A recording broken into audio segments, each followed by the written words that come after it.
बिस्मिल्लाहिर्रहमानिर्रहीम, अस्सलाम वालेकुम। आज से मैंने कुछ वीडियोस का सिलसिला शुरू किया है जिनमें मैं आपको अंग्रेज़ी की फ़ोनेटिक्स यानी लफ्ज़ों को किस तरह बोला जाए, उनकी प्रोनाउंसिएशन क्या होती है, उनसे कैसे आवाज़ निकलती है, ये तमाम चीज़ें आप इन वीडियोस में सीखेंगे। इन वीडियोस को देखने के बाद आप इस काबिल हो जाएंगे कि आप अंग्रेज़ी का कोई भी लफ्ज़ कहीं भी लिखा हुआ देखेंगे तो इसको आप सही तरीके से ना सिर्फ पढ़ सकेंगे बल्कि बोल भी सकेंगे। तो आइए अपनी वीडियो को शुरू करते हैं। सबसे पहले जिस चीज़ का आपको जानना ज़रूरी है वो ये कि अंग्रेज़ी के 26 हरूफ को दो तरह के ग्रोहों में तकसीम किया जाता है। पहले को वाउल और दूसरे को कॉन्सोनेंट कहते हैं। वाउल्स कौन से हरूफ होते हैं? ए, ई, आई, ओ, यू। ये 5 हरूफ को अंग्रेज़ी में वाउल्स कहते हैं। इनकी अदायगी के लिए हमें अपनी गले, अपनी ज़ुबान और अपने होंठों को मखसूस तरीके से हरकत देना होता है ताकि हम इनकी सही तरीके से आवाज़ को बना सकें या इसको बोल सकें। जबकि कॉन्सोनेंट में हमें इतनी ज़्यादा मेहनत की ज़रूरत नहीं होती।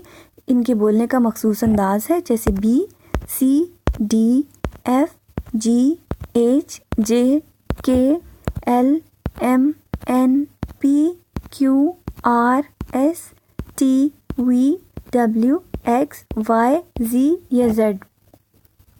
बाज़ औक़ात कॉन्सोनेंट वाई वाउल्स के तौर पे भी इस्तेमाल होता है कि आगे आने वाली वीडियोस में मैं आपको सही तरीके से समझाऊंगी। अभी आप सिर्फ इतना ही याद रखें कि अंग्रेज़ी हरूफ वाउल्स और कॉन्सोनेंट्स पर मुश्तमिल होते हैं। आइए अब समझते हैं कि इनको हम स्पेलिंग्स में किस तरह इस्तेमाल करेंगे।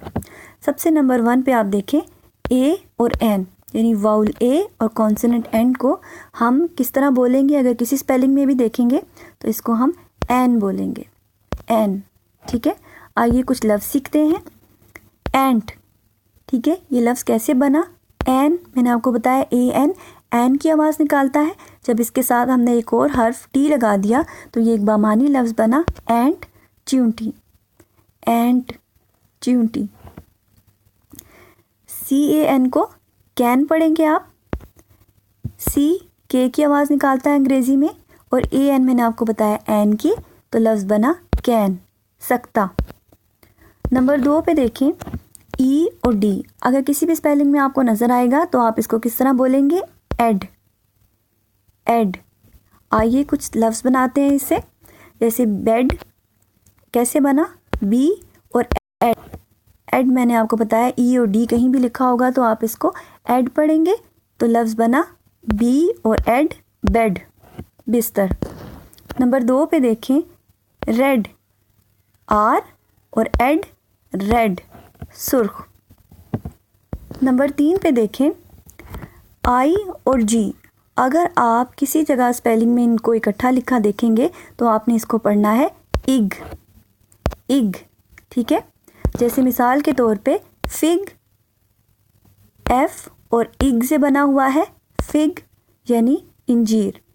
देखिए आई जी आपको पता चल गया कि इग बोलना है। इससे पहले या इसके बाद जो भी लफ्ज़ लगा होगा आपने तोड़ जोड़ कर उसको किस तरह बोलना है ये आप इन वीडियोस में सही तरीके से समझेंगे।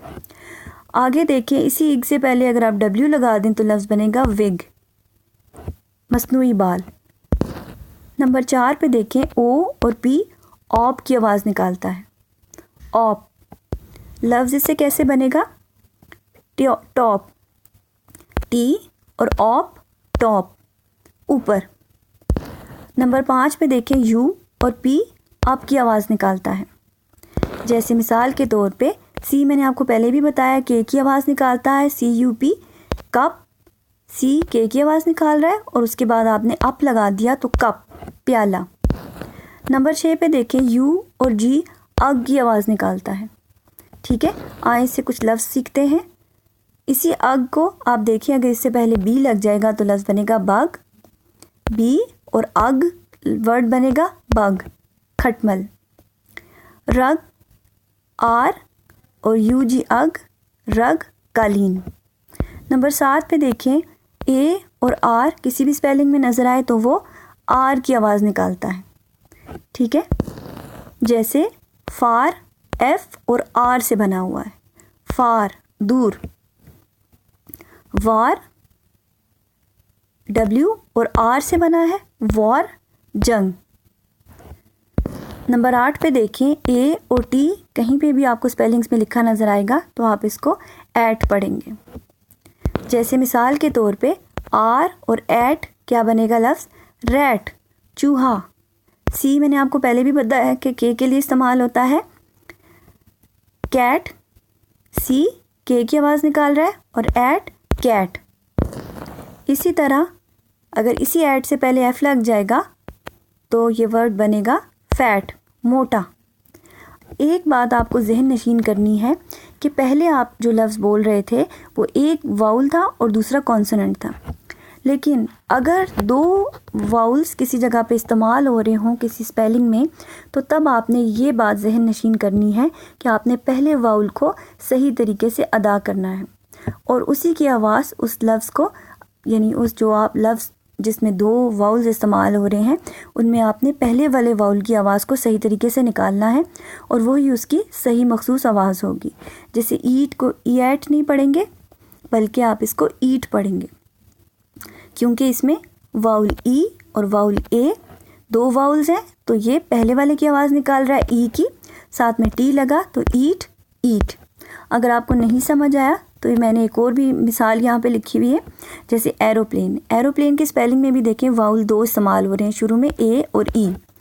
आपने ए की आवाज़ निकालनी है क्योंकि पहला वाउल ए है।